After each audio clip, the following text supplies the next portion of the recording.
장모님, 제가 통역할게요. 민재가 회의실 문을 벌컥 열며 들어서자 모든 시선이 그에게 집중됐습니다. 야, 너 지금 뭐 하는 거야? 당장 나가. 최영자가 기겁하며 소리쳤지만 민재는 알리를 향해 정중하게 아랍식 인사를 건넸습니다. 아살라무 알라이쿰. 완벽한 발음에 알리의 눈빛이 달라졌습니다. 그 순간부터 3년간 백수라며 무시당했던 사위의 숨겨진 과거가 드러나기 시작했습니다.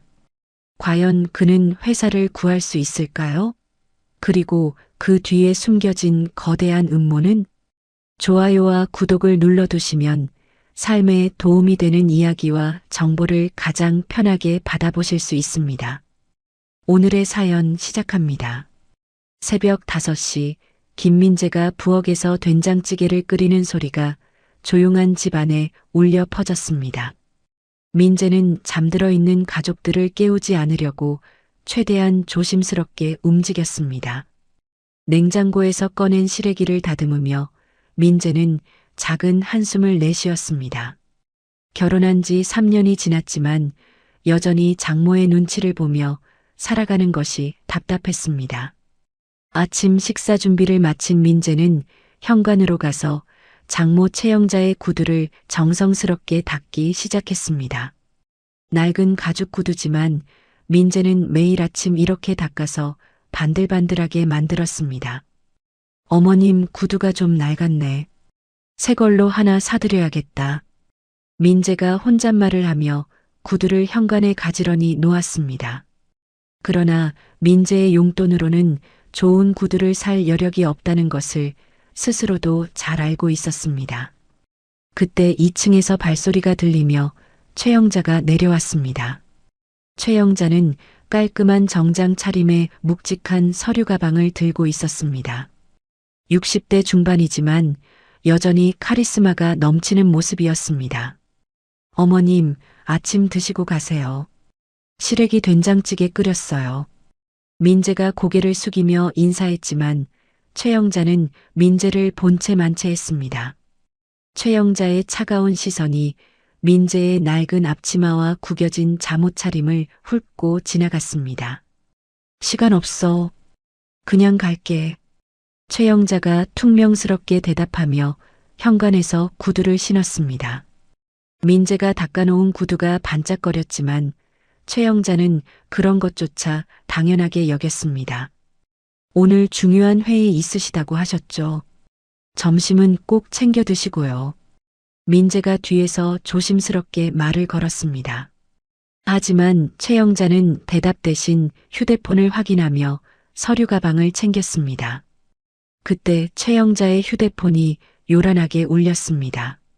화면에 김 실장이라는 이름이 떴습니다. 여보세요, 김 실장? 뭐, 단가를 또 깎으라고?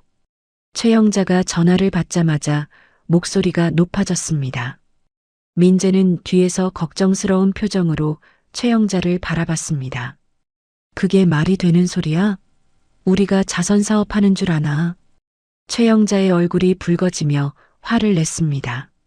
민재는 최영자가 요즘 회사 일 때문에 많이 힘들어한다는 것을 알고 있었습니다. 아니야, 그 조건으로는 절대 안 돼. 원가도 안 나오는데 어떻게 해? 최영자가 전화를 끊으며 현관문을 박차고 나갔습니다. 서둘러 나가는 바람에 최영자의 서류 가방 지퍼가 완전히 닫히지 않은 상태였습니다. 그 틈으로 종이 한 장이 떨어져 현관 바닥에 흩어졌습니다. 어머님, 민재가 뒤쫓아 나가려 했지만 최영자는 이미 차에 올라타 급하게 출발하고 있었습니다. 민재는 바닥에 떨어진 종이를 주워들었습니다. 이건 뭐지? 민재가 종이를 자세히 살펴보니 태영 정밀의 견적서였습니다. 복잡한 수치들과 공정 내용이 빼곡히 적혀 있었습니다. 과거 두바이에서 현장 소장으로 일했던 경험 덕분에 민재는 이런 기술 자료를 읽는데 익숙했습니다. 민재의 눈이 견적서 한 부분에 멈췄습니다. 원가 계산 부분에서 이상한 점을 발견한 것입니다. 이상하네.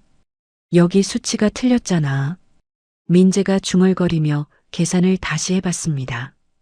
금형 가공비에서 소수점 자리가 잘못되어 있었습니다. 0이 하나 빠져서 실제 원가보다 10분의 1로 계산되어 있었습니다. 이 계산으로 계약하면 회사가 큰 손해를 보겠네. 민재가 걱정스러운 표정으로 견적서를 다시 확인했습니다. 중동 건설 현장에서 비슷한 실수 때문에 업체가 파산하는 것을 본 적이 있었기 때문입니다. 민재는 급히 최영자에게 전화를 걸었지만 통화 중이라는 멘트만 계속 나왔습니다. 이런 중요한 오류를 빨리 알려야 하는데 연락이 닿지 않았습니다. 한편 태영 정밀 본사 대회의실에서는 중동에서 온 바이어들이 기다리고 있었습니다. 아랍 전통 복장을 한 알리가 시계를 보며 인상을 찌푸렸습니다. 그의 나이는 40대 초반으로 보였고 날카로운 눈빛이 인상적이었습니다. 라시드, 통역사가 언제 온다고 했나? 알리가 옆에 앉은 수행원에게 아랍어로 물어봤습니다. 1시간 전에 도착했어야 했는데요, 사장님. 라시드가 걱정스럽게 대답했습니다. 그는 30대 중반의 젊은 남성으로 알리의 오른팔 역할을 하는 수석 수행원이었습니다. 알리가 탁자를 손가락으로 두드리며 불쾌한 표정을 지었습니다. 회의실 안의 다른 수행원들도 불안한 기색이 역력했습니다. 시간 약속도 제대로 못 지키는 회사와 무슨 거래를 하겠나? 짐 정리해. 알리가 단호하게 말하며 자리에서 일어났습니다. 사장님, 조금만 더 기다려 보시죠. 한국 교통 사정이 복잡해서 그럴 수도 있어요. 라시드가 만류했지만 알리의 표정은 굳어 있었습니다. 아니다. 우리는 이미 충분히 기다렸어. 기본도 안 되어 있는 회사 같으니. 알리가 아랍어로 다른 수행원들에게 지시했습니다. 수행원들이 서류를 정리하기 시작했습니다. 그때 민재가 집에서 급히 나와 택시를 타고 태영 정밀 본사에 도착했습니다. 택시비를 지불하며 민재는 주머니에 있는 견적서를 다시 한번 확인했습니다. 아저씨, 죄송한데 안으로 좀 들어가게 해주세요. 민재가 경비실 앞에서 경비원에게 정중하게 부탁했습니다. 어디 직원 신분증이나 방문증 있으세요? 경비원이 민재의 허름한 차림을 보며 의심스러운 눈으로 물어봤습니다. 민재는 여전히 잠옷바지에 낡은 점퍼를 걸친 차림이었습니다. 저는 최영자 대표님의 사위인데요. 급한 일이 있어서요. 사위분이시라고요? 신분을 증명할 수 있는 게 있나요? 경비원이 여전히 의심스러워했습니다. 민재의 차림새로는 대표의 사위라고 믿기 어려웠던 것입니다. 규정상 안 됩니다. 먼저 연락을 취해보세요. 경비원이 단호하게 말했습니다. 민재가 다시 최영자에게 전화를 걸어봤지만 여전히 통화 중이었습니다. 민재는 주변을 둘러보다가 건물 옆쪽 화물용 승강기 쪽으로 향했습니다. 다행히 청소용품을 나르는 직원들이 승강기를 사용하고 있었습니다. 잠깐만요. 저도 함께 올라가면 안 될까요? 민재가 청소 직원에게 부탁했습니다. 직원들은 민재의 간절한 표정을 보고 승강기에 태워줬습니다. 승강기 안에서 민재는 주머니에서 견적서를 꺼내 다시 한번 확인했습니다. 과거 현장에서 익힌 경험으로 복잡한 공정을 머릿속으로 시뮬레이션해 봤습니다. 이 계산으로 가면 회사가 망한다. 어떻게든 알려야 해. 민재가 걱정스러운 표정으로 중얼거렸습니다. 승강기가 임원실이 있는 층에 도착하자 민재가 조심스럽게 내렸습니다.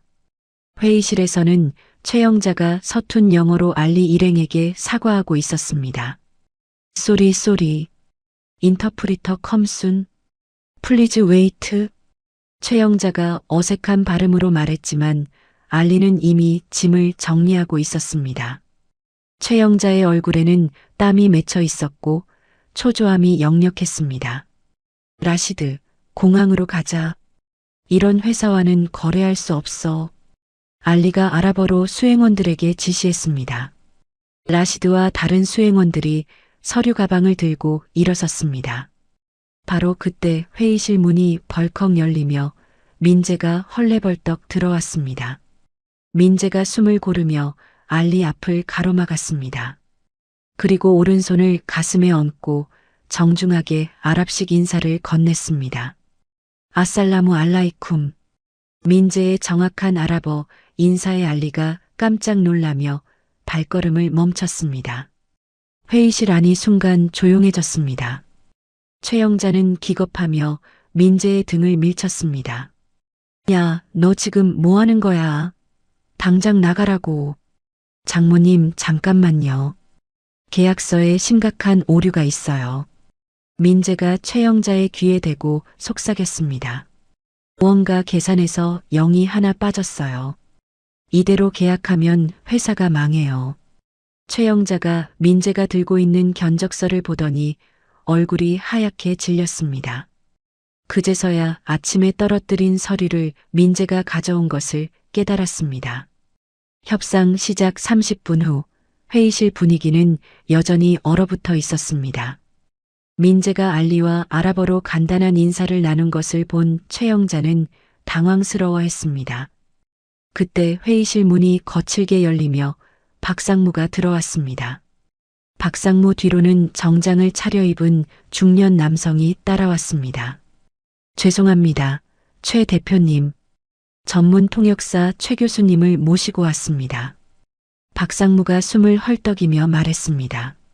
최 교수는 50대 후반으로 보이는 남성으로 화려한 정장에 금태 안경을 쓰고 있었습니다. 안녕하세요. 서울대 아랍어과 최진호 교수입니다. 최 교수가 당당하게 자신을 소개하며 명함을 꺼냈습니다. 명함에는 화려한 경력들이 빼곡히 적혀 있었습니다. 박상무가 민재를 가리키며 최영자에게 다가갔습니다. 대표님, 저 사람은 누구입니까? 어디서 검증되지 않은 사람을 데려다 놨어요? 저는 최 대표님의 사위 김민재라고 합니다. 민재가 정중하게 대답했지만 박상무는 콧방귀를 뀌었습니다. 사위? 그래서 뭔데요? 이런 중요한 자리에 아무나 앉혀놓으면 어떻게 해요? 박상무의 목소리가 점점 커졌습니다. 최 교수가 민재의 허름한 차림새를 훑어보며 비웃는 표정을 지었습니다. 실례지만 통역은 전문성이 생명입니다. 검증되지 않은 분이 하시면 곤란하죠. 최 교수가 거만한 어조로 말하며 알리에게 다가갔습니다. 그리고 화려한 명함을 건네며 과시적인 태도를 보였습니다. 저는 서울대학교에서 20년간 아랍어를 가르쳤고 정부 기관에서도 통역을 담당했습니다. 알리가 명함을 받아보며 무표정하게 고개를 끄덕였습니다. 하지만 그의 눈빛에서는 딱히 감명받은 기색을 찾을 수 없었습니다. 최영자는 잠시 갈등했습니다. 민재의 말대로 계약서에 오류가 있다면 큰일이지만 중요한 계약을 검증되지 않은 사람에게 맡기기에는 부담이 컸습니다. 민재야, 고마운 마음은 알겠지만 이런 중요한 일은 전문가에게 맡기는 게 좋겠다. 최영자가 미안한 표정으로 민재에게 손짓했습니다. 장모님, 정말 중요한 오류가 있어요. 제가 확인해 봤는데. 민재가 다급하게 설명하려 했지만 박상무가 끼어들었습니다. 됐어요.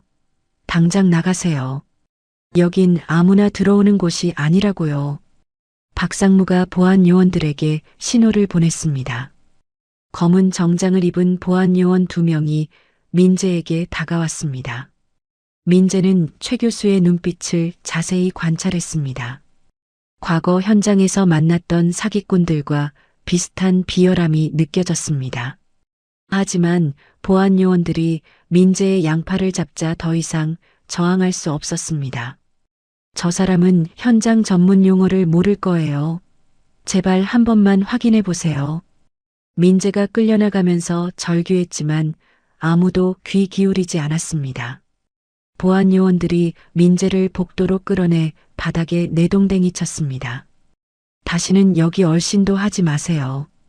보안 요원이 경고하며 회의실로 돌아갔습니다. 회의실 문이 닫히고 최 교수가 본격적인 통역을 시작했습니다. 알리가 아랍어로 계약 조건에 대해 설명하기 시작했습니다. 우리가 원하는 것은 단순한 제품 공급이 아니라 기술 이전입니다. 알리의 말에 최 교수가 번역했습니다. 기술 포기 및 경영권 양도를 원한다고 하시네요. 최영자가 깜짝 놀라며 물어봤습니다. 경영권 양도요? 그런 조건은 처음 듣는데요. 제가 좀 더 정확히 설명드리겠습니다. 기술적 협력을 통한 경영 참여를 말씀하시는 거죠. 최 교수가 교묘하게 말을 바꿔가며 통역했습니다. 사실 알리는 단순한 기술 라이선스에 대해 말하고 있었지만 최 교수는 의도적으로 왜곡하고 있었습니다. 복도에 주저앉은 민재는 닫힌 문틈으로 새어나오는 대화를 들었습니다. 최 교수가 통역하는 내용 중 숫자가 완전히 틀린 것을 알아차렸습니다. 저런, 완전히 엉터리로 통역하고 있잖아. 민재가 주먹으로 벽을 쳤습니다. 손등에서 피가 났지만 아랑곳하지 않았습니다. 그때 화장실을 다녀오던 라시드가 복도에서 민재를 발견했습니다. 라시드가 민재의 손에 박인 굳은 살과 팔뚝의 흉터를 보며 걸음을 멈췄습니다. 혹시 김 반장님이세요? 라시드가 조심스럽게 한국말로 물어봤습니다. 민재가 고개를 들어 라시드를 바라봤습니다. 당신은 혹시 5년 전 두바이 현장에서 저를 구해주셨죠? 기억나세요? 라시드의 눈에 눈물이 글썽거렸습니다. 5년 전 건설 현장 화재 사고 때 민재가 불길 속에서 라시드를 구해냈던 것입니다. 라시드, 그때 다친 곳은 다 나았나? 민재가 반가워하며 라시드의 손을 잡았습니다. 네, 덕분에 완전히 회복했어요. 그런데 왜 여기 계세요? 라시드가 궁금해하자 민재가 급히 상황을 설명했습니다. 지금 회의실에 있는 통역사가 거짓말을 하고 있어요. 계약 내용을 완전히 바꿔서 통역하고 있다고요. 라시드의 표정이 심각해졌습니다. 사실 알리 사장님은 한국 기업들을 시험하고 있어요. 진정성 없이 돈만 벌려는 회사는 걸러내려고 하는 거죠. 라시드가 기밀을 털어놨습니다. 만약 사기가 발각되면 알리 사장님은 절대 용서하지 않아요. 그 회사는 중동 전체에서 퇴출당할 거예요. 민재의 얼굴이 창백해졌습니다. 장모의 회사가 위험에 처한다는 것을 깨달았기 때문입니다. 회의실 안에서는 최 교수의 왜곡된 통역 때문에 최영자가 점점 불리한 계약 조건에 동의하고 있었습니다. 최영자는 자신이 회사를 넘기는 줄도 모르고 펜을 들었습니다. 라시드, 부탁이 있어요. 잠시만 시간을 벌어주실 수 있나요? 민재가 간절하게 부탁했습니다. 어떻게요? 아무 핑계라도 좋으니까 알리 사장님을 회의실 밖으로 불러내주세요. 라시드가 고민하다가 고개를 끄덕였습니다. 알겠어요. 김 반장님 은혜를 갚을 때가 왔네요. 라시드가 회의실로 들어가며 민재는 비상계단을 향해 달렸습니다. 민재는 과거 현장 경험을 살려 건물의 구조를 머릿속으로 그려봤습니다. 회의실 마이크는 중앙 제어실에서 조작할 수 있을 거야. 민재가 계단을 뛰어내려가며 지하 기계실을 향했습니다. 한편 회의실에서는 박상무가 회심의 미소를 지으며 최영자를 재촉하고 있었습니다. 대표님, 이런 기회는 다시 없을 거예요. 빨리 서명하시죠. 최영자의 펜 끝이 계약서에 닿기 직전이었습니다. 바로 그때 라시드가 회의실로 들어와 알리에게 아랍어로 말했습니다. 사장님, 중요한 전화가 왔어요. 본국에서 급한 연락입니다. 알리가 잠시 자리를 뜨는 사이 민재는 기계실에 도착했습니다. 복잡한 배선들 사이에서 방송시설을 찾아냈습니다. 있다. 민재가 비상방송용 마이크 스위치를 강제로 올렸습니다. 그리고 마이크에 대고 큰 소리로 외쳤습니다. 장모님, 계약서 12조를 다시 보세요. 수율이 90%가 아니라 19%로 적혀 있어요. 민재의 목소리가 회의실 전체 스피커를 통해 울려 퍼졌습니다. 스피커에서 터져나온 민재의 구체적인 수치 지적에 최 영자는 펜을 멈추고 계약서를 다시 들여다봤습니다. 회의실 안의 모든 사람들이 깜짝 놀라며 천장의 스피커를 올려다봤습니다. 최 영자가 돋보기를 꺼내 계약서의 깨알 같은 조항들을 하나하나 확인하기 시작했습니다. 12조가 어디 있지? 최 영자가 중얼거리며 계약서를 뒤적거렸습니다. 박상무의 얼굴이 불그락푸르락해지며 당황한 기색이 역력했습니다. 누가 저런 장난을 치는 거야? 보안실에 당장 연락해. 박상무가 고래고래 소리치며 휴대폰을 꺼냈습니다. 기계실로 가서 놈을 당장 잡아와. 박상무가 보안팀에게 지시했지만 이미 민재의 목소리는 온 건물에 울려 퍼지고 있었습니다. 민재는 기계실 문을 주변에 있던 폐자재로 막아버린 뒤 마이크를 통해 계속 외쳤습니다. 장모님, 계약서 15조도 확인해 보세요. 위약금이 500억이 아니라 5천억으로 적혀 있어요. 민재의 정확한 지적에 최 영자의 얼굴이 창백해졌습니다. 계약서를 자세히 보니 정말로 민재가 말한 대로 숫자가 잘못되어 있었습니다. 이게 뭐야? 위약금이 왜 이렇게 많아? 최 영자가 놀라며 소리쳤습니다. 최 교수는 식은땀을 흘리며 둘러대기 시작했습니다. 그건 아마 오타일 거예요. 기계 오류 같은 걸로. 오타? 이런 중요한 계약서에 오타가 있다고? 최 영자의 목소리가 점점 높아졌습니다. 그때 라시드가 알리와 함께 회의실로 돌아왔습니다. 알리는 스피커에서 나오는 소리를 듣고 무슨 일인지 물어봤습니다. 무슨 일이야, 라시드? 사장님, 아까 그 한국인이 통역에 오류가 있다고 지적하고 있는 것 같아요. 라시드가 조심스럽게 대답했습니다. 알리의 표정이 심각해지며 최 교수를 바라봤습니다. 민재가 마이크를 통해 계속 설명했습니다.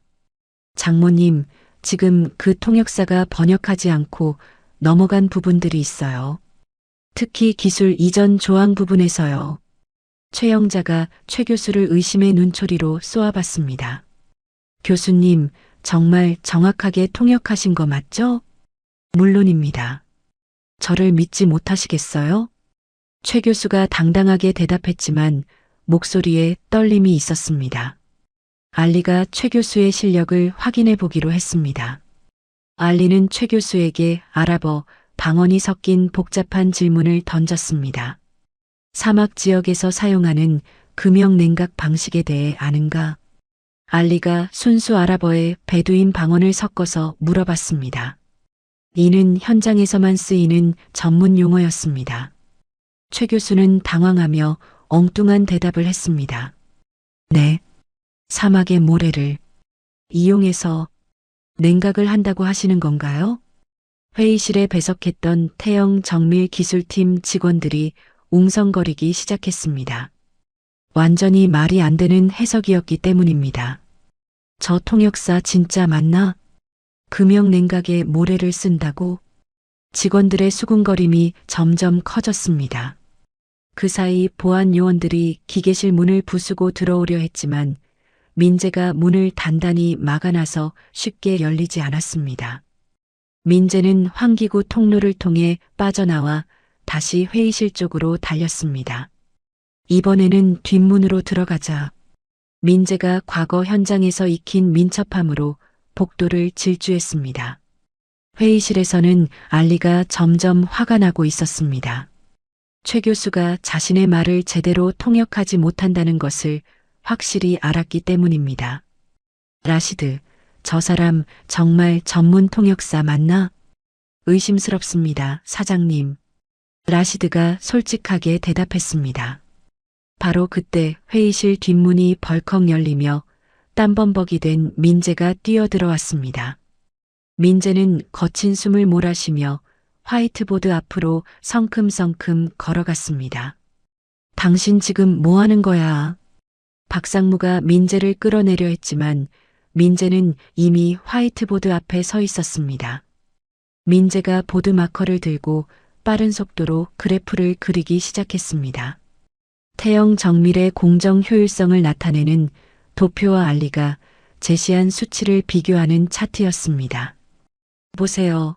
이게 우리 회사의 실제 생산 능력이에요. 민재가 알리를 바라보며 유창한 아랍어로 설명했습니다. 사막 기후 섭씨 50도에서도 우리 금형은 정확도 99%를 유지합니다.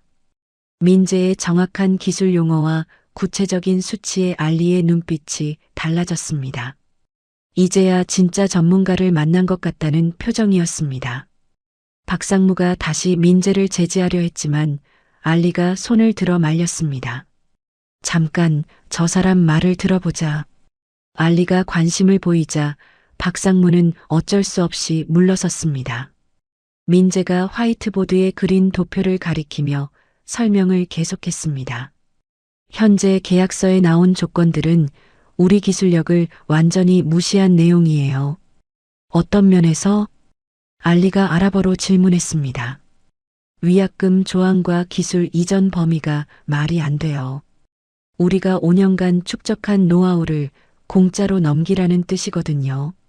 민재의 설명이 점점 구체적이고 설득력 있어졌습니다.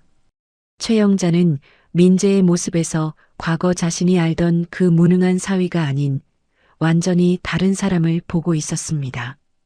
민재가 저렇게 일을 잘한다고? 최영자가 놀라며 중얼거렸습니다. 민재는 알리에게 태형 정밀의 특허 기술에 대해 상세히 설명했습니다. 현장에서 직접 확인한 내구성 데이터와 중동 기후에 최적화된 설계 노하우까지 모든 것을 쏟아냈습니다. 정말 인상적이군요. 알리가 감탄하며 고개를 끄덕였습니다. 그리고 최 교수를 차갑게 바라봤습니다. 당신은 누구에게 고용된 거요? 알리의 날카로운 질문에 최 교수는 더 이상 버틸 수 없었습니다. 사기 행각이 들통난 최 교수는 슬금슬금 뒷걸음질 치다가 구석으로 숨어버렸습니다. 박상무는 분노로 손을 떨며 주머니 속 휴대폰으로 은밀히 문자를 보냈습니다. 하지만 이미 상황을 반전시킬 수는 없다는 것을 알고 있었습니다. 최영자는 민재를 바라보는 눈빛이 완전히 바뀌었습니다. 경멸에서 존경과 미안함으로 변한 것입니다. 자니가 우리 회사를 구해준 거구나. 최영자가 떨리는 목소리로 말했습니다. 알리가 민재에게 다가와 악수를 청했습니다. 당신 같은 사람과 거래하고 싶소. 감사합니다. 민재가 정중하게 악수를 받았습니다. 회의실 밖에서는 직원들의 환호성이 들려왔습니다. 민재는 알리에게 태형 정밀의 특허 기술이 사막 기후에서 어떻게 작동하는지 구체적인 데이터를 제시했습니다. 화이트보드 가득히 그려진 그래프와 수치들이 회의실 분위기를 완전히 바꿔놓았습니다. 우리 금형은 영하 20도에서 영상 60도까지 오차범위 0.1% 이내를 유지합니다.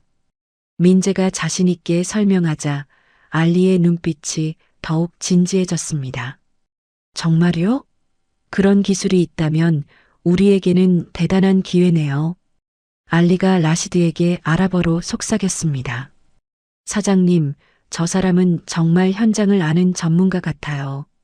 라시드가 대답하며 민재를 존경스러운 눈빛으로 바라봤습니다.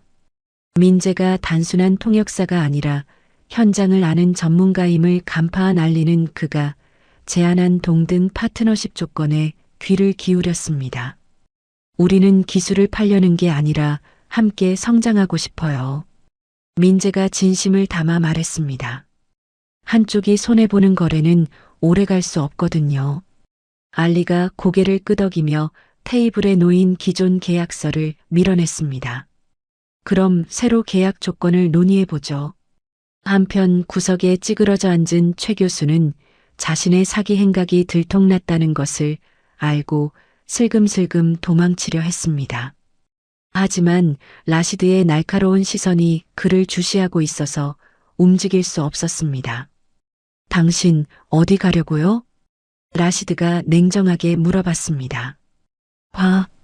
화장실 좀. 최 교수가 떨리는 목소리로 대답했습니다. 앉아 계세요. 일이 끝날 때까지요.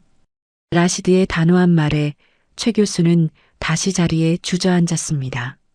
박상무는 분노로 온몸이 떨렸지만 상황을 반전시킬 방법이 없다는 것을 깨달았습니다. 그는 주머니 속 휴대폰으로 누군가에게 은밀히 문자를 보냈습니다. 계획대로 안 됨. 다른 방법 준비해. 박상무의 문자 내용은 앞으로 일어날 음모의 전주곡이었습니다. 민재와 알리가 새로운 계약 조건을 논의하는 동안 최영자는 민재의 모습을 믿을 수 없다는 표정으로 바라봤습니다. 그동안 무능하다고 생각했던 사위가 이렇게 뛰어난 능력을 가지고 있었다니 충격적이었습니다. 저 아이가 정말 우리 민재가 맞나? 최영자가 혼잣말로 중얼거렸습니다. 민재는 알리와의 협상에서 회사에 유리한 조건들을 하나씩 확보해 나갔습니다. 기술 이전 대신 합작 투자로, 일방적인 공급 계약 대신 상호 협력 관계로 바꿔나갔습니다. 이 조건이라면 양쪽 모두에게 도움이 될 거예요. 민재가 수정된 계약서 초안을 보여주며 말했습니다. 알리가 계약서를 꼼꼼히 검토한 뒤 만족스러운 표정으로 고개를 끄덕였습니다. 좋습니다. 이런 조건이라면 우리도 충분히 받아들일 수 있어요. 알리가 호탕하게 웃으며 민재에게 악수를 청했습니다. 두 사람의 악수가 이루어지는 순간 회의실 밖에서 대기하던 직원들이 환호성을 질렀습니다. 우와, 계약 성사됐다. 정말이야? 직원들이 서로 얼싸안으며 기뻐했습니다. 태영 정밀의 운명이 걸린 중요한 계약이 성공적으로 체결된 것입니다. 계약 체결이 선언되자 복도 전체가 축제 분위기로 바뀌었습니다.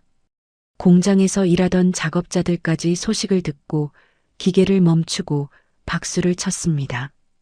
김사위님 만세. 우리 회사 살렸다. 직원들의 함성이 건물 전체에 울려 퍼졌습니다.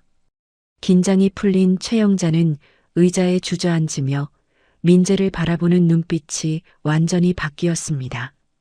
그동안 쌓였던 편견과 오해가 한순간에 무너져 내렸습니다. 민재야, 정말 고맙다.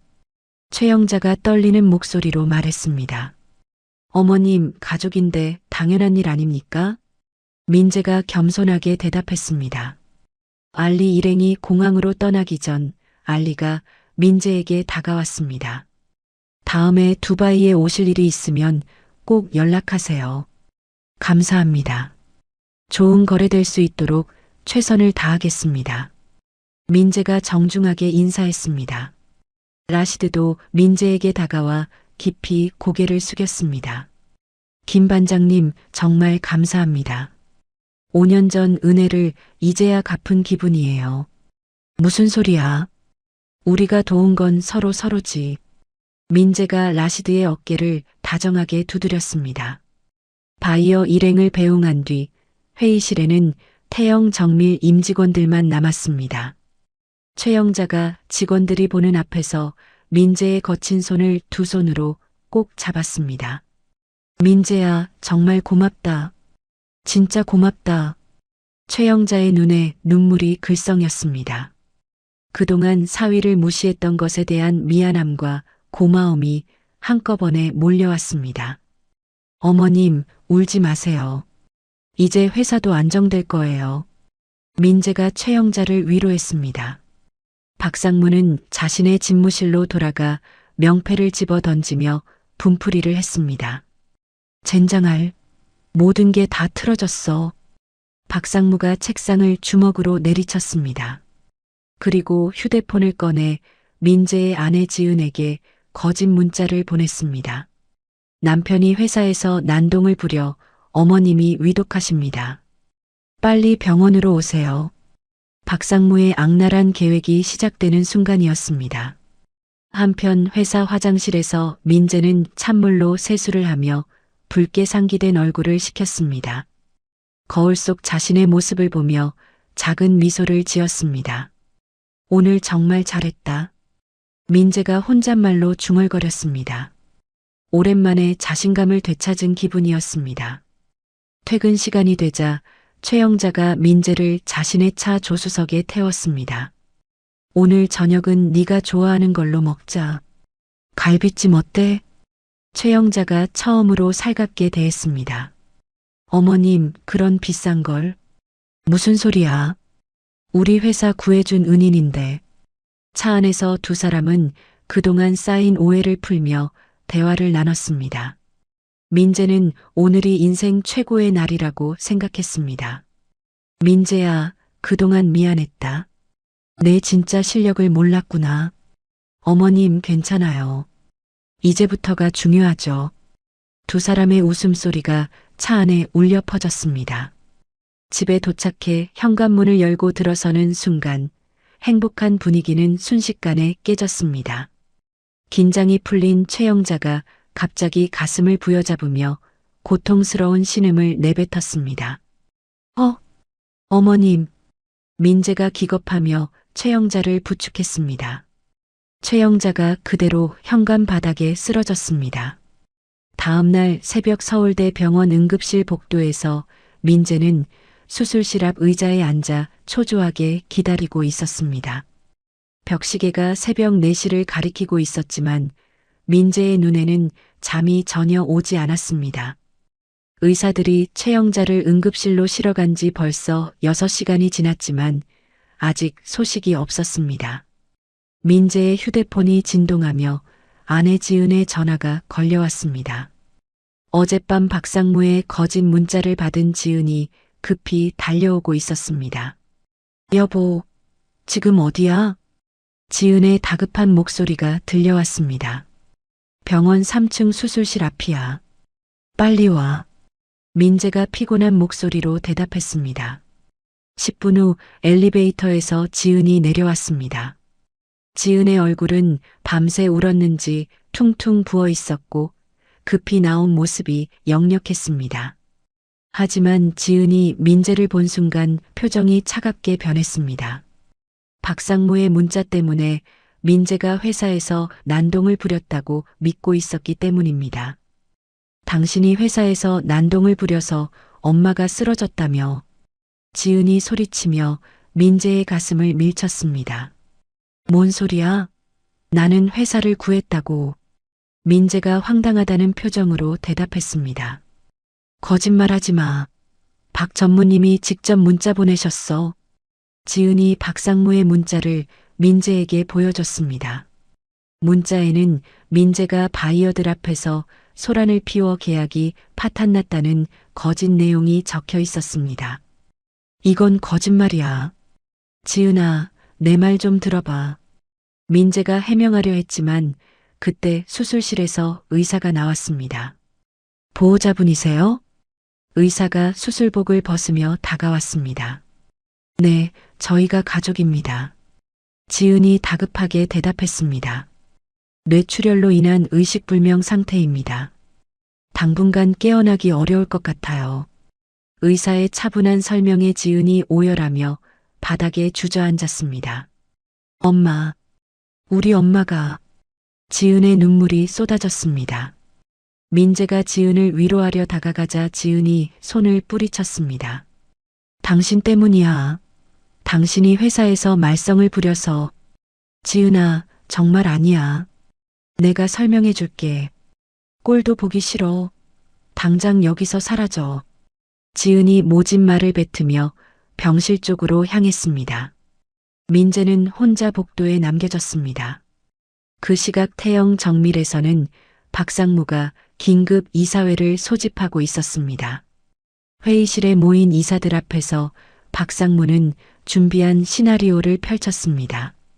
여러분, 최 대표님이 갑작스럽게 쓰러지셨습니다. 박상무가 심각한 표정으로 말했습니다. 어제 바이어와의 계약 과정에서 큰 충격을 받으신 것 같습니다.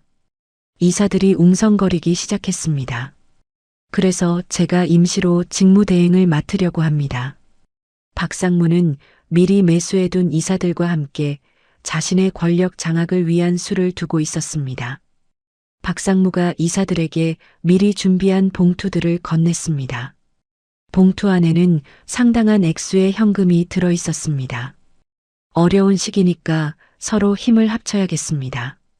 박상무의 말에 이사들은 고개를 끄덕였습니다. 돈의 위력 앞에서 양심은 쉽게 무너졌습니다. 한편 병원에서는 민재에게 회사 법무팀장이 찾아왔습니다. 정장을 차려입은 중년 남성이 민재 앞에 나타났습니다. 김민재 씨죠? 네, 그런데 누구시죠? 민재가 의아해하며 물어봤습니다. 태영 정밀 법무팀장 이동훈입니다. 법무팀장이 명함을 건네며 냉정하게 말했습니다. 어제 일과 관련해서 법적 조치를 취하려고 합니다. 법무팀장이 서류 봉투를 민재에게 건넸습니다. 봉투 안에는 민재의 월권행위와 회사 기밀 누설을 문제 삼는 고발장이 들어 있었습니다. 이게 뭐죠? 저는 회사를 구했는데 증거가 있나요? 박 전무님 말씀으로는 계약이 파탄났다고 하던데요. 법무팀장의 차가운 말에 민재는 할 말을 잃었습니다. 그때 병원 로비 TV에서 뉴스가 나왔습니다.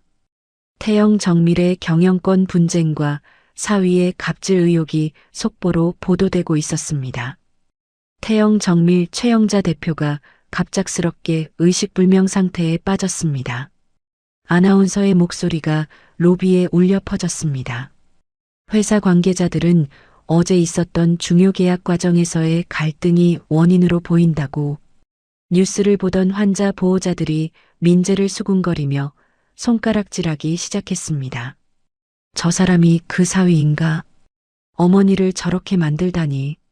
민재는 사방에서 쏟아지는 시선들을 견딜 수 없었습니다. 민재가 아내에게 다가가려 하자 지은이 병실 문을 굳게 닫고 들어가지 못하게 했습니다. 지은아, 제발 내 말 좀 들어봐. 민재가 문을 두드렸지만 대답이 없었습니다. 쫓겨나듯 병원을 나온 민재는 갈 곳이 없어 병원 앞 벤치에 앉았습니다. 하늘에서는 차가운 비가 내리기 시작했습니다. 민재는 우산도 없이 비를 맞으며 처량하게 하늘을 올려다봤습니다. 어떻게 이런 일이? 민재가 중얼거리며 고개를 떨었습니다. 어제까지만 해도 인생 최고의 날이었는데 하루 만에 모든 것이 뒤바뀌어 버렸습니다. 그때 민재의 휴대폰으로 발신자 제한 표시 전화가 걸려왔습니다. 민재가 조심스럽게 전화를 받았습니다. 여보세요? 김민재 씨죠? 저는 태영 정밀 격리과 김미영입니다. 여직원의 떨리는 목소리가 들려왔습니다. 지금 박 전무님이 내일 이사회에서 회사를 매각하려고 해요. 민재가 깜짝 놀라며 몸을 일으켰습니다. 뭐라고요? 제가 이중 장부를 발견했어요. 박 전무님이 회사를 헐값에 넘기고 리베이트를 받으려고 하는 것 같아요. 김미영이 급하게 설명했습니다. 증거는 있나요? 네, USB에 모든 자료를 담아뒀어요. 하지만 지금 저도 위험한 상황이에요. 김미영의 목소리에서 공포가 느껴졌습니다. 어디서 만날까요? 공장 뒤편 폐자재 창고로 와주세요. 조심히 오세요.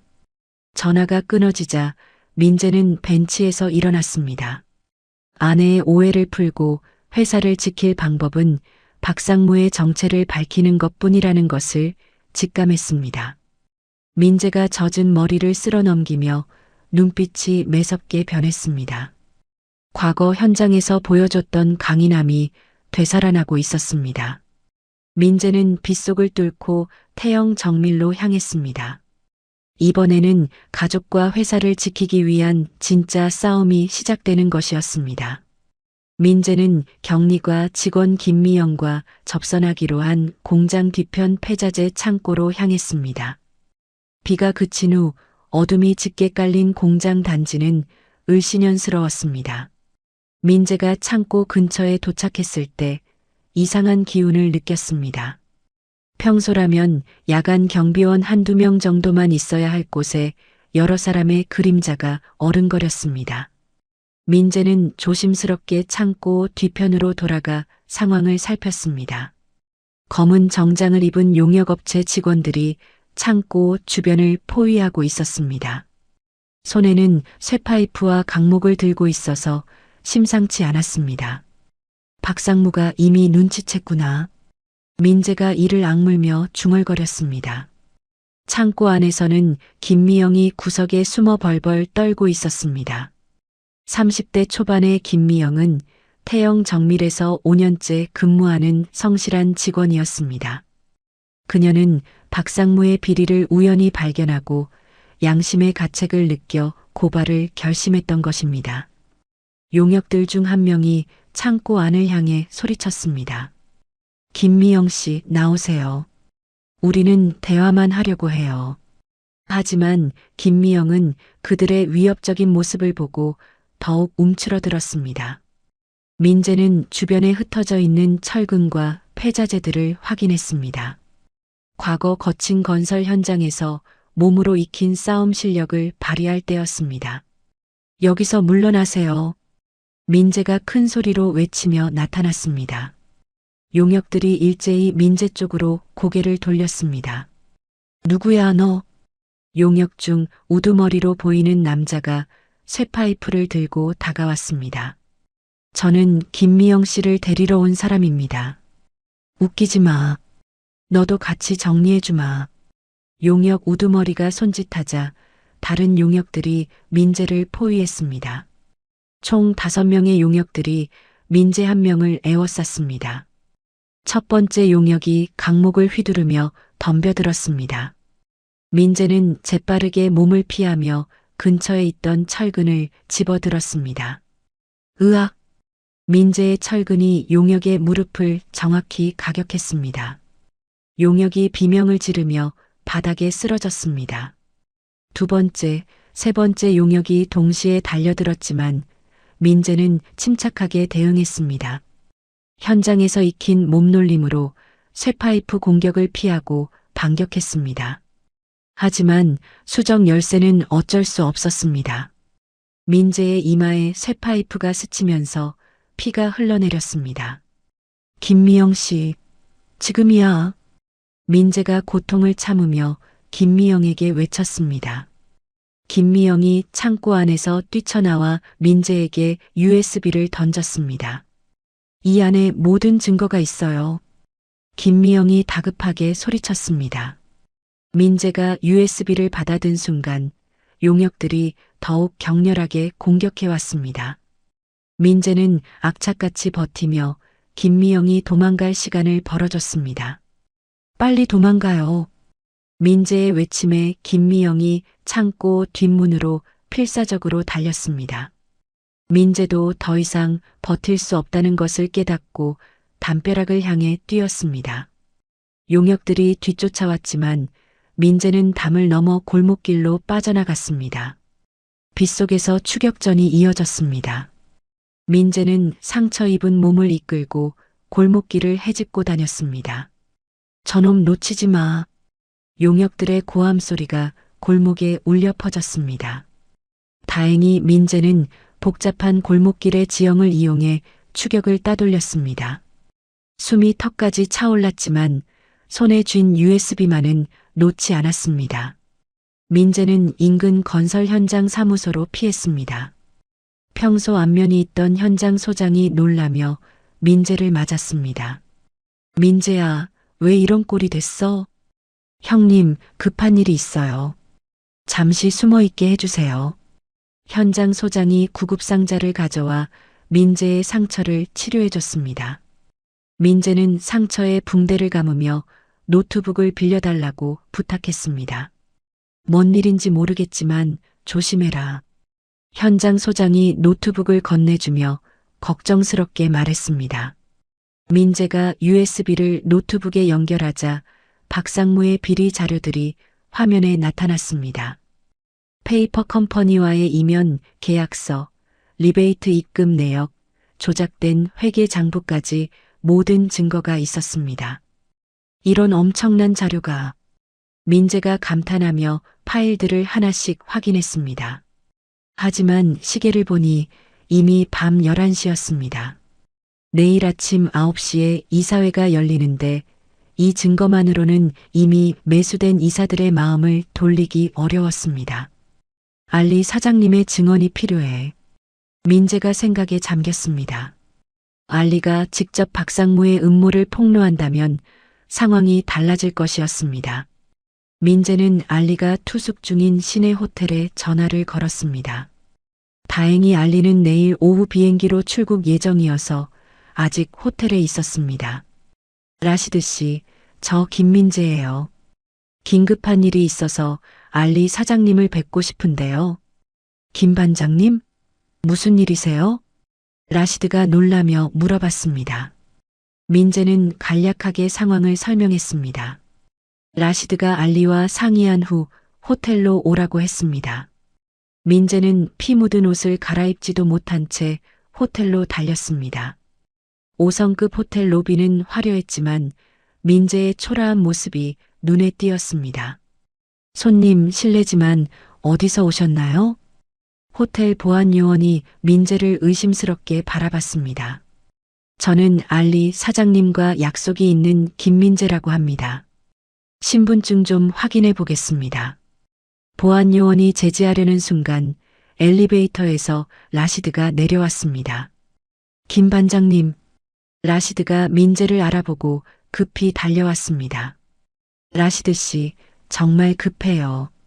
민재가 다급하게 말했습니다. 라시드가 민재를 알리의 스위트룸으로 안내했습니다. 알리는 민재의 상처투성이 모습을 보고 놀랐습니다. 무슨 일이야? 왜 이런 꼴이 됐나? 사장님, 이것 좀 봐주세요. 민재가 USB를 알리에게 건넸습니다. 노트북에 나타난 박상무의 이중 장부를 본 알리의 얼굴이 붉어졌습니다. 이런 사기꾼들. 알리가 탁자를 주먹으로 내리쳤습니다. 자신의 명예가 더럽혀질 뻔했다는 사실에 극도로 분노했습니다. 내일 이사회에 직접 참석해서 저들의 정체를 폭로하겠어.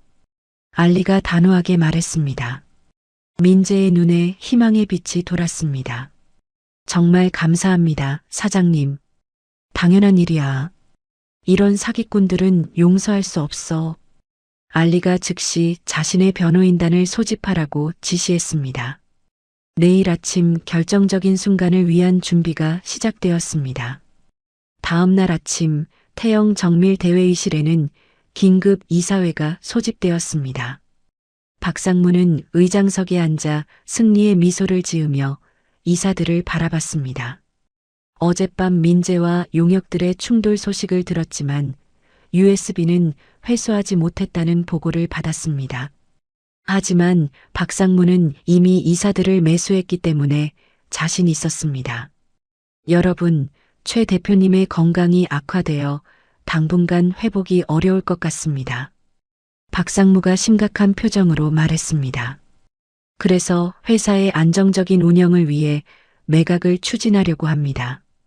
이사들은 어젯밤 받은 돈봉투 때문에 박상무의 말에 고개를 끄덕였습니다. 매각 대상 업체는 이미 정해져 있고 조건도 괜찮습니다. 박상무가 거짓 자료를 펼쳐 보이며 설명했습니다.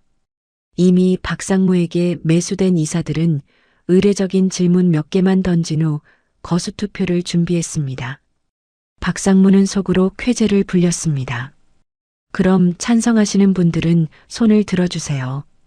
박상무가 말을 마치려는 순간 회의실 문이 굉음과 함께 열렸습니다. 붕대를 감은 민재가 경찰 2명과 알리를 대동하고 들이닥쳤습니다. 뭐야 이게. 박상무가 기겁하며 자리에서 일어났습니다. 외부인을 끌어들이다니 미쳤어.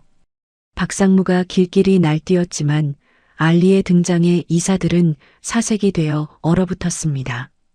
어제 계약을 맺은 중동의 중요한 바이어가 갑자기 나타난 것입니다. 민재는 말없이 대형 스크린 앞으로 걸어가 USB를 연결했습니다. 박상무의 횡령 내역과 이면 계약서가 화면 가득 나타났습니다. 이건 조작된 자료야. 믿으면 안 돼. 박상무가 발악했지만 구체적인 수치와 날짜가 명시된 증거 앞에서는 무력했습니다. 알리가 단상으로 올라가 마이크를 잡았습니다. 나는 태영 정밀의 뛰어난 기술을 믿고 계약했습니다. 알리의 당당한 목소리가 회의실에 울려 퍼졌습니다.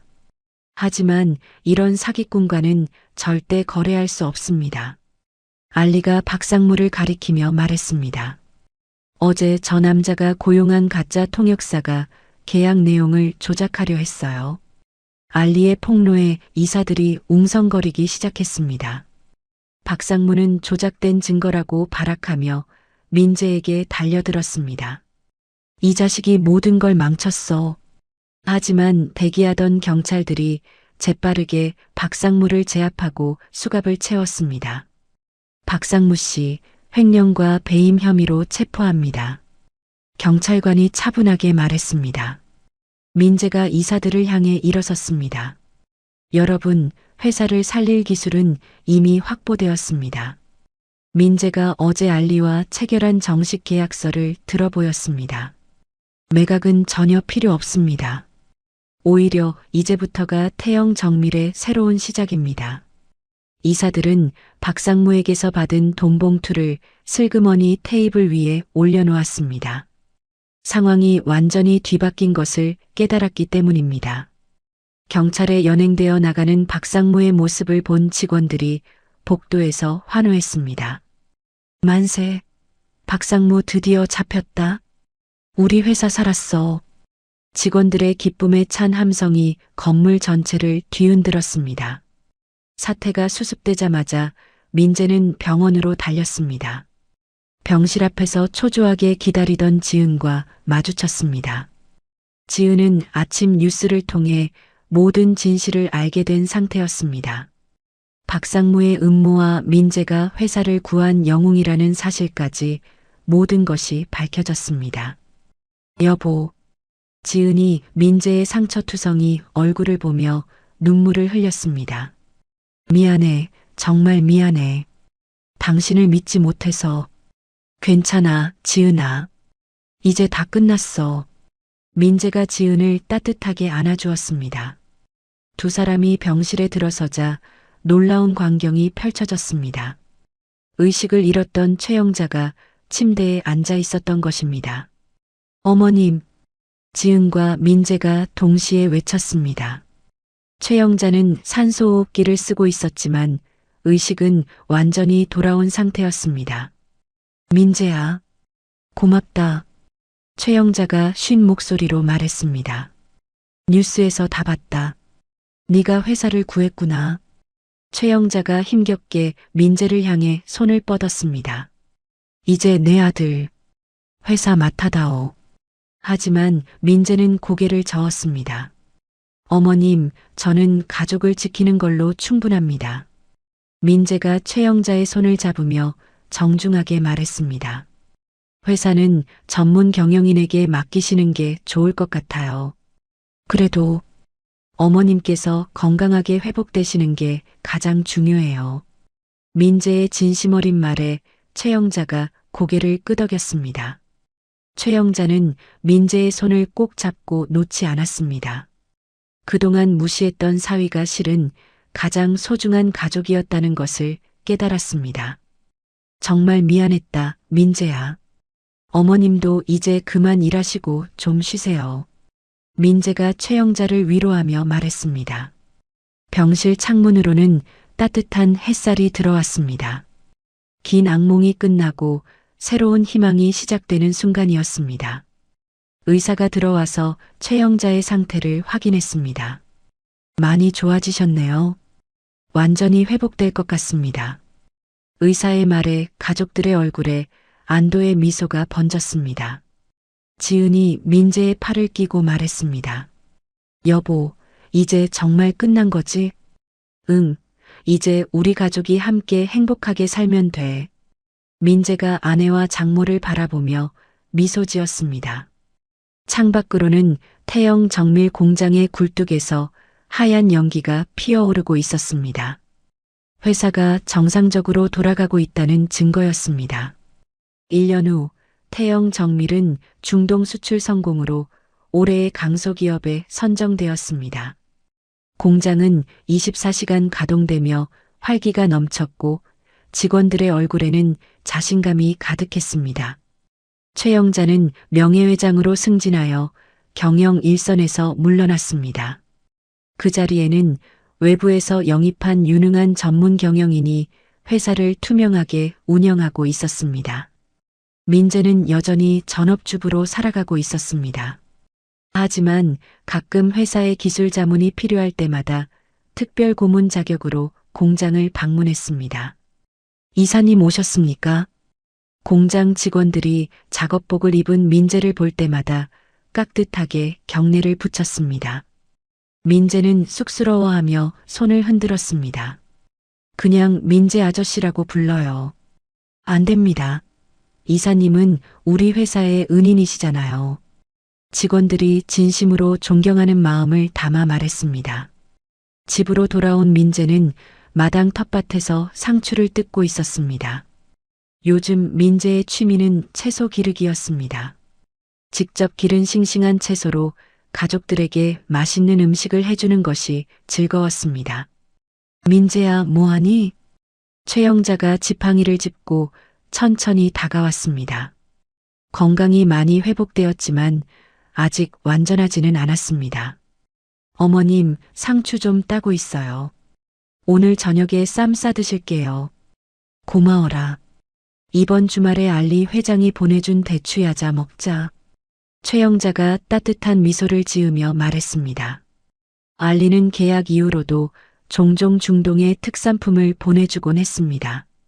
두 회사의 협력 관계는 단순한 비즈니스를 넘어 진정한 파트너십으로 발전했습니다. 최영자가 앞치마 끈을 메어주며 말했습니다. 민재야, 용돈 좀 받아라. 최영자가 봉투를 슬쩍 민재 주머니에 넣어줬습니다. 어머님, 이거면 충분해요. 민재가 넉살 좋게 웃으며 대답했습니다. 이제는 서로 눈치 보지 않고 편안한 가족이 되었습니다. 저녁 무렵 지은이 퇴근길에 민재가 좋아하는 치킨을 사들고 왔습니다. 여보, 나왔어. 지은이 현관에서부터 애교 섞인 목소리로 남편을 찾았습니다. 어서 와, 고생했어. 민재가 앞치마를 두른 채 현관으로 나와 아내를 맞았습니다. 저녁 식사 시간 온 가족이 둘러앉아 민재가 차린 밥상을 받았습니다. 된장찌개, 김치찜, 상추쌈까지 정성 들여 만든 음식들이 식탁을 가득 채웠습니다. 우리 민재가 요리 실력이 늘었네. 최영자가 감탄하며 민재의 밥그릇에 불고기를 올려줬습니다. 내 인생 최고의 투자는 자네를 사위로 맞은 거야. 최영자가 진심을 담아 말했습니다. 그럼 설거지 면제권도 주시나요? 민재가 장난스럽게 물어봤습니다. 하하. 온 가족이 터져나오는 웃음소리로 식탁이 떠들썩해졌습니다. 식사를 마친 후 거실에서 세 사람은 TV를 보며 대화를 나눴습니다. 뉴스에서는 태영 정밀의 성공 사례가 보도되고 있었습니다. 대표적인 가족 경영 성공 사례로 평가받고 있습니다. 아나운서의 목소리가 나왔습니다. 가족이 서로 믿고 의지할 때 어떤 어려움도 극복할 수 있다는 것을 보여준 사례라고. 최영자가 민재와 지은을 번갈아 보며 고개를 끄덕였습니다. 거실 벽에는 새로 찍은 가족 사진이 걸려 있었습니다. 과거 구석에 있던 민재가 이제는 정중앙에서 장모와 아내의 어깨를 감싸고 활짝 웃고 있는 모습이었습니다. 이 사진 정말 잘 나왔다. 지은이 사진을 보며 만족스러워했습니다. 민재가 앞치마를 벗어 걸어두고 베란다로 나갔습니다. 밤 공기를 마시며 창밖을 바라봤습니다. 멀리 태영 정밀 공장에 불 켜진 창문들이 보였습니다. 야간 작업으로 분주한 모습이었습니다. 민재의 집 창문에서도 따뜻한 불빛이 새어나왔습니다. 그 불빛 안에서는 사랑하는 가족들이 평범하지만 행복한 시간을 보내고 있었습니다. 여보, 뭐 하고 있어? 지은이 베란다로 나와 민재의 어깨에 기댔습니다. 그냥 생각 좀 하고 있었어. 무슨 생각? 우리가 정말 행복하다는 생각. 민재가 아내의 손을 잡으며 말했습니다. 맞아, 우리 정말 행복해. 지은이 고개를 끄덕이며 미소 지었습니다. 베란다에서 바라본 도시의 야경이 아름다웠습니다. 수많은 불빛들이 반짝이고 있었지만 그 중에서도 민재의 집 불빛이 가장 따뜻해 보였습니다. 민재는 평범하지만 소중한 이 행복을 지켜낸 자신을 대견해했습니다. 권력이나 명예보다는 가족의 사랑이 훨씬 값진 것이라는 것을 깨달았습니다. 화면이 서서히 멀어지며 따뜻한 불빛이 켜진 민재의 집이 작아져 갔습니다. 도시 전체를 비추는 수많은 불빛들 속에서 한 가족의 작지만 큰 행복이 계속되고 있었습니다. 가족은 서로의 통역이 필요 없는 유일한 관계입니다. 나레이션이 잔잔하게 흘러나오며 이야기가 훈훈하게 마무리되었습니다. 민재의 이야기는 우리에게 소중한 교훈을 전해줍니다. 때로는 우리 곁에 있는 사람의 진짜 가치를 알아보지 못할 때가 있습니다. 겉으로 드러나는 모습만 보고 성급하게 판단하기 쉽죠. 하지만 진정한 실력과 인품은 위기의 순간에 빛을 발합니다. 최영자처럼 사위를 무시했던 우리의 모습은 없었을까요? 민재처럼 묵묵히 자신의 자리에서 최선을 다하는 사람을 제대로 알아보지 못했던 적은 없을까요? 가족이라는 이름 아래 서로를 이해하고 믿는 것, 그것이 얼마나 소중한지 이 이야기가 보여줍니다. 돈이나 권력보다 더 값진 것은 결국 가족의 사랑과 신뢰입니다. 여러분도 오늘 집에 돌아가시면 가족들에게 따뜻한 말 한마디 건네보시는 건 어떨까요? 작은 관심과 배려가 큰 변화를 만들어낼 수 있으니까요. 이야기를 끝까지 들어주신 분이 계시다면 잘 들었다고 댓글 하나만 남겨주세요. 감사합니다.